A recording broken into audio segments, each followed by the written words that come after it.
পাঁচফোড়ন, সরিষা আর জিরে ভালো করে টেলে বেটে নিচ্ছি। এটা দিয়ে কি করব বলুন তো?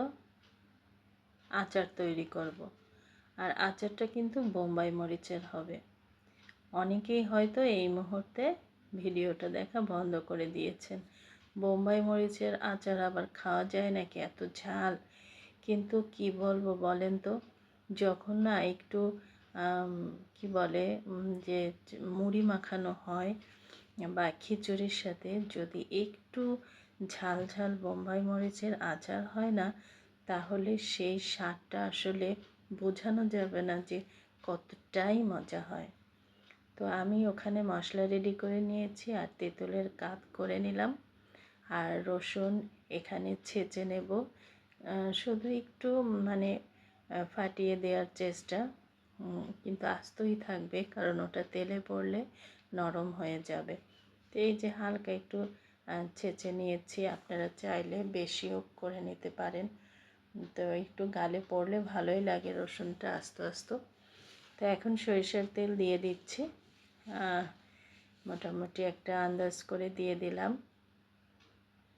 তো দিয়ে দিচ্ছি পাঁচফোড়ন, কিছুটা পাঁচফোড়ন গুঁড়ো করেছি আর কিছু আস্ত দিয়েছি।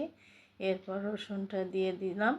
এখন রসুনটা একটু লাল হয়ে আসবে, ততক্ষণ ভাজতে থাকব। এখন আমি যে তেঁতুলের কাত রেডি করেছিলাম সেটা দিয়ে নাড়তে থাকব। অনবরত নাড়ব এবং চুলার আঁচটা কমিয়ে রাখতে হবে। এখন আমি বোম্বাই মরিচ দিয়ে দিলাম। এগুলো কিন্তু আমার গাছের, আর কি যে সুন্দর ঘ্রাণ! মানে আমি যদি কখনো একটু ভাতের সাথে খাই, আমার হাজবেন্ড থাকতে পারেন না, তিনি বলেন আমাকে একটু দাও। তিনি কিন্তু ঝাল খান না, তারপরেও সে ঘ্রাণে আর থাকতে পারে না, খেতেই হবে।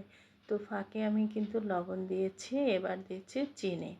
চিনি আমি এই যে হাতের তালুতে করে এরকমভাবে 2 বার দিয়ে দিয়েছি। আর তেঁতুলটা তো দেখেছেন কম দেইনি, কিন্তু ভালোই দিয়েছি। এখন যে মশলাটা রেডি করেছিলাম সেটা দিয়ে দিচ্ছি।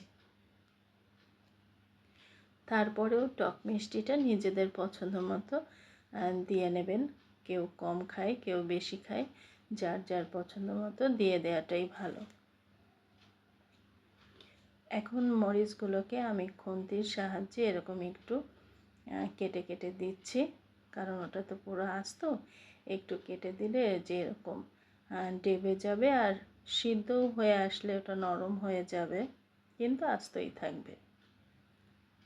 এবার এরকম অল্প জালে এটাকে দেখেন কতটা সুন্দর করে ফেলেছি, দেখেন কতটাই লোভনীয় হয়েছে।